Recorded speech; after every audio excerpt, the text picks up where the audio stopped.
조선 공중비사 이항국이 석고대죄를 하게 만든 근친상간 문신의 아비첩 간통사건. 조선 왕조실록 광해군 일기 중초본에 보면 문지가 문신을 고변한 내용이 나옵니다. 광해군 일기정 초본 24권 광해 2년 1월 23일 경자 세 번째 기사 1610년명 만력 38년 이을용의 일 자전의 배릉 중지에 대해 사헌부에서 연계하다.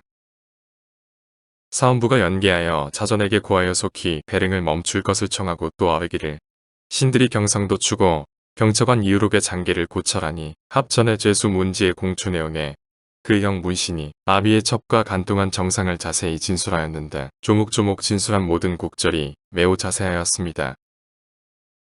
그러나 형이 비록 죄가 있더라도 아우로서 형을 고발함은 그 죄 역시 중하여 모두 강상에 관계되니 이것은 실로 막대한 변고이며 막중한 옥사입니다.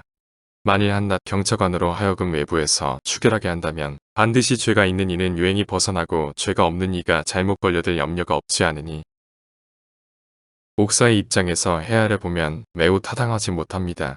문지 문신과 그 아비의 첩명계 및 옥사에 연관된 모든 사람을 모두 왕옥으로 잡아들여 자세히 조사하고 명백하게 처단하여 훗날에 비난이 없게 하소서 하니 답하기를 자전이 배릉하는 일은 조정조에도 전례가 있고 지난해 조정신하들이 굳이 논집하기에 청하여 행차를 뒤로 물렸었는데 매번 멈추라고 청할 수 없으니 번거롭게 논집하지 말라.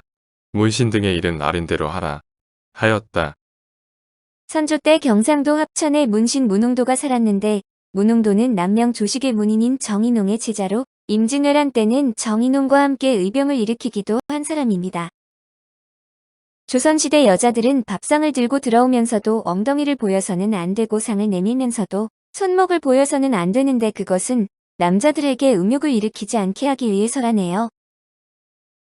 무튼 문홍도는 아들들보다 어린 명계라는 젊은 애첩을 두고 살았는데 그 첩은 미모가 빼어나 어린 시어머니를 모셔야 하는 며느리들조차 여간 부담스러운 것이 아니었답니다. 사건의 시작은 그런 문홍도가 죽자 젊은 첩이 큰아들 문신과 간통을 한다는 이야기가 마을에 퍼지게 됩니다. 아니 세상에 문신하고 명계가 그렇고 그런 사이래? 문신은 누구고 명계는 누구유?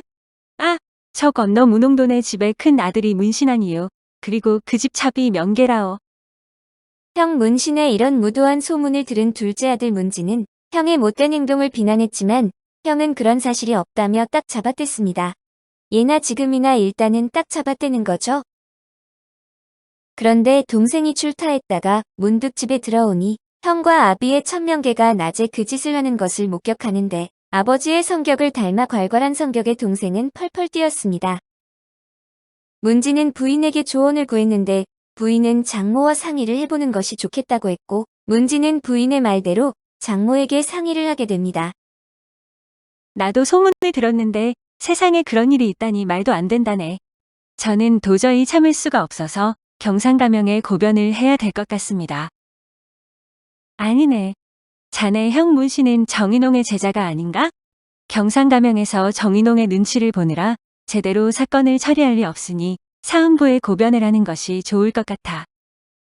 앞에서 말한 대로 정인홍은 남명 조식의 수제자이며 임진왜란의 의병장인데 북인 정권의 영수로 광해군 정권 출범 후 왕의 남자로 승승장구를 하던 사람이었습니다. 장모의 말을 들은 문지는 그 의견이 옳다고 여겨 사헌부에 정장을 올렸는데 문신이 선친의 애첩과 통정한 일이나 동생이 형을 고변한 일은 모두가 강상의 죄에 해당했습니다. 강상죄란 삼강오륜의 강상의 윤리를 범한 죄를 말하는데 효와 가족 윤리를 가장 중요시한 조선에서는 강상의 죄를 영모 다음으로 무겁게 다루었습니다.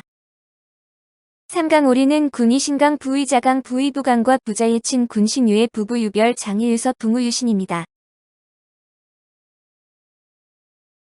문지는 증인까지 동원하여 형 문신이 선친의 애천명계와 통정한 일을 낱낱이 고했지만 문신은 명계와 미리 입을 맞춘 뒤 감쪽같이 오리발을 내밀었습니다.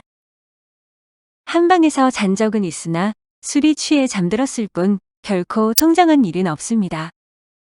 관가에서 나졸들이 나와 형제 2명과 그의 아비 첩을 모두 끌고 가 신문을 했지만 간통 현장을 증명할 아무런 증거가 없었습니다. 불륜을 저지른 두 사람은 일체 모르는 일이며 아버지의 재산을 탐낸 동생이 형을 무고한 것이라고 죄를 뒤집어 씌운 것입니다. 심증은 가되 물증이 없었는데 더 이상 추국할 권한이 없는 조사관은 신문 내용을 정리해 사원부에 올렸고 사원부는 그들 형제와 서무 명계 및 관련 증인들을 한양으로 압송해 의금부로 넘겼습니다. 친척 아내는 윗사람을 고변할 수 없었으며 노비는 주인을 고변할 수 없었는데 보고를 받은 광해군은 문웅도의 업적을 참작해 그의 두 아들을 불문에 붙이려 했습니다. 그러나 정정을 받은 사원부는 유야무야 넘길 수가 없다고 진언했고 광해군은 합천에 조사관을 파견해 먼저 동생 문지를 불러 신문을 했습니다. 신문 결과 의금부는 형 문신과 명계가 가늠한 사실이 없는데도 동생 문지가 무고한 것으로 보고를 해 문지는 장형을 받고 함경도 경응으로 유배되었고 문신은 명계와 함께 방면되었습니다. 그러나 사원부는 서무와 형을 무고한 죄는 강상의 죄이므로 유배형은 너무 가볍다고 이 일을 제기했는데 광해군 일기 중초본은 이렇게 기록하고 있습니다. 광해군 일기 중초본 25권 광해 2년 2월 24일 경우 세 번째 기사 1610년명 만력 38년 초연의 채차 문지의 1, 2수의 1등에 대해 사원부에서 아르다. 또 아르기를 문지와 그 처모 향이를 아울러 다시 국문하여 사실을 캐내도록 명하시고 충청수사 이수를 사판에서 삭제하라고 명하소서. 훈련정 방유인도 파직하라 명하소서. 하니 답하기를 아랜대로 하라.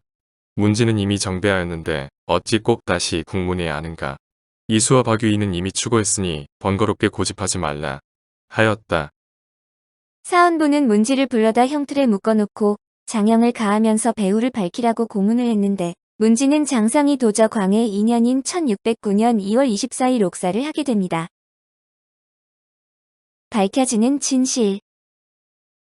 이런 그 사건이 2년 뒤에 다시 실록에 등장하는데 광해군 일기 중초본은 이렇게 기록하고 있습니다. 광해군 일기 중초본 52권 광해 4년 4월 21일 의유 11번째 기사 1612년명 만력 40년 삼성 추국하여 윗사람과 가늠한 문신에게 자복을 받고 사형에 처하다. 삼성 추국하여 윗사람과 가늠한 문신에게 자복을 받은 다음 사형에 처하였다. 처음 문지가 그의 형이 가늠한 것을 무고했다는 죄로 국문을 받다가 죽었는데 죽을 적에 그의 처자에게 말하기를 반드시 나의 억울함을 밝히라 하였다. 이로부터 문지의 처자가 잠시도 게을리하지 않고 은밀히 문신의 동정을 살폈는데 문신이 과연 그의 아비의 첩과 간통한 자취가 있었다. 하루는 문신이 아비의 첩과 대낮에 방 안에서 음란한 짓을 하였는데 문지의 처자가 나아가 옷과 이불을 벗기고 이어 그 방문을 닫아 걸고 자물쇠를 채운 다음 관가에 고하여 체포하게 하였다. 문신이 변명한 말이 없자 드디어 국문하여 사형에 처하였다. 문씨는 바로 문웅도의 아들이고 정인홍의 제자였는데 인홍이 문씨를 도왔기 때문에 문지가 도리어 죄를 받아 죽은 것이다. 이때 이르러 인홍이 자기 손자를 시켜 문지의 묘에 제사를 지내고 사죄하였는데 온 도내의 사람들이 통쾌하게 여겼다.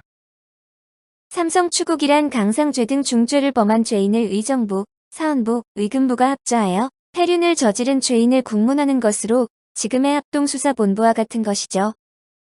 무튼 남편의 옥바라지를 하다가 억울하게 죽은 시신을 안고 돌아온 문지의 아내는 실성해버렸는데 문지의 처는 머리를 산발한 채 종일 중얼거리며 마을을 돌아다녔습니다. 맨발로 들판을 쏘다니는가 하면 강물에 뛰어들어 마을 사람의 구조로 간신히 목숨을 건지기도 했는데 그녀를 동정하는 사람도 있었지만 형을 고변한 사람의 아내라고 홀대하는 사람도 있었습니다. 가뜩이나 자신을 고변한 동생 문지를 고깝게 보고 있던 문씨는 제 세상을 만났는데 문씨는 산호 출신인 선친의 다른 첩애진과도 통장을 시작했습니다. 그것이 이 사건이 일어나기 3년 전 일인데 문지의 아내는 억울하게 죽은 남편을 생각하면 분이 가시지 않았지만 시숙은 혼자 된 재수를 아주 대놓고 천대를 하기 시작했습니다.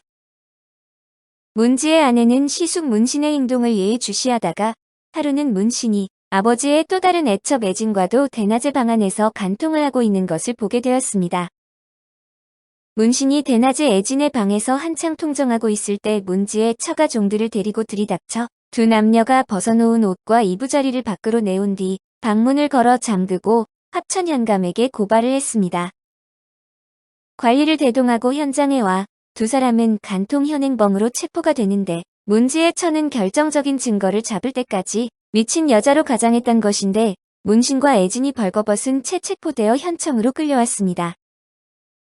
합천현뿐 아니라 무고죄로 문지를 장살한 의금부와 사헌부도 발칵 뒤집혔는데 삼성 추국에 가담한 의정부도 분분했고 문신과 선친의 두 첩은 즉각 한양으로 압송되어 추국 끝에 처형되었습니다. 이렇게 문신과 두 명의 문흥도의 애첩은 한양으로 압송되었고 모두 차명에 처해졌는데 왕은 이런 참혹한 범죄는 처음 본다며 두 사람의 머리를 높이 달아 다른 사람들에게 교훈이 되게 하라고 지시했습니다. 그런데 동생 문지를 무고죄로 죽게 한 당시 관리들도 처벌을 받아야 한다는 주장들이 나오자 당시 사건을 맡았던 우의정 이양복은 왕에게 자신의 잘못을 인정하고 석고 대죄하면서 죄를 청했습니다. 그러나 광해군은 단순한 실수로 생각한다며 다른 조치를 취하지 않았고 정인홍도 손자를 보내 문지가 죽는 동안 아무 도움을 주지 못한 것에 대해 그의 아내에게 사과를 했다고 합니다. 그러나 광해군은 단순한 실수이니 석고 대죄를 허락할 수 없다며 이양복을 돌려보냄으로써 사건은 일단 낙되었습니다. 광해군 일기 중초본 50권, 광해 4년 2월 12일 정축 두 번째 기사, 1612년명, 만력 40년. 오의정 이양복이 문신 문지영제의 무고, 사건에 관해 대죄를 청하다. 오의정 이양복이 아뢰기를 전율신이 위관으로서 문가의 옥사를 다스렸는데 문신이 제 아비의 비첩을 간통했다는 것에 대하여는 분명하지 않다는 것으로 판단하고 문지가 제 영을 무고한 것으로 판단하여 형장을 맞고 죽기까지 하였습니다. 그런데 최근에 지의 처는 지가 비명에 죽은 것을 원통이 여겨 문신이 제 아비의 다른 첩을 몰래 간통하는 것을 엿보다가 간통 현장에서 붙잡았다고 합니다. 문신의 음란함이 이와 같으니 전일의 옥사 결단에서 원통하다고 한 것을 어찌 진실이 아니라고 하겠으며 아우가 형의 죄를 증언한 것이 무고가 아님을 어떻게 알겠습니까? 필시 전후 2번이나 강상죄를 범했는데도 옳게 증언한 자는 원통하게 죽었고 송이사람을 가늠한 자는 요행이 면하였으니 신의 옥사 결단이 잘못된 것입니다. 실로 가슴을 찌르는 것 같아 차라리 땅속으로 들어가 죽어버렸으면 합니다. 즉시 석고 대죄하고 싶었으나 사실을 스스로 발설하는 것은 일의 채무로 보아 온당하지 않으므로 우선 참고 있었습니다. 이제 듣건대 장계가 이미 올라왔다고 하니 아직 개하기 전에 자책하기에 급급하여 감히 엎드려 대죄합니다. 하니 대죄하지 말라고 답하였다. 의심스러운 것은 문흥도는 북인의 대표적 인물이었던 정인홍의 제자였는데 유성룡을 탄핵해서 물러나게 한 것 때문에 그를 미워한 선비들이 많았습니다. 그런 점에서 보면 인조반정 쿠데타 세력들에 의해 집필된 광해군 일기의 객관성에 의문을 제기할 수 있는데 광해군 일기의 바탕이 될 사초가 이괄의 난으로 대부분 불타 없어졌습니다. 그 때문에 여러 상소와 야사 문집, 일기 등을 기초로 편찬했지만 서인 세력들에 의해 상당 부분 조작되었을 것으로 판단되는데 문홍도 아들의 이야기도 왜곡되었는지 모른다는 의심을 받고 있습니다. 무튼 요즘 같으면 사건을 덮으려고 온갖 권모술수가 난무했을 텐데 이양복이 관련된 사건임에도 사실을 밝히고 죄를 청한 것은 그가 명재상이라서 그런 건가요? 아님 요즘이 조선시대보다 못해서인가요? 오늘 조선 궁중비사는 이양복이 석고대죄를 하게 만든 근친상간 문신의 아비첩 간통 사건이었습니다.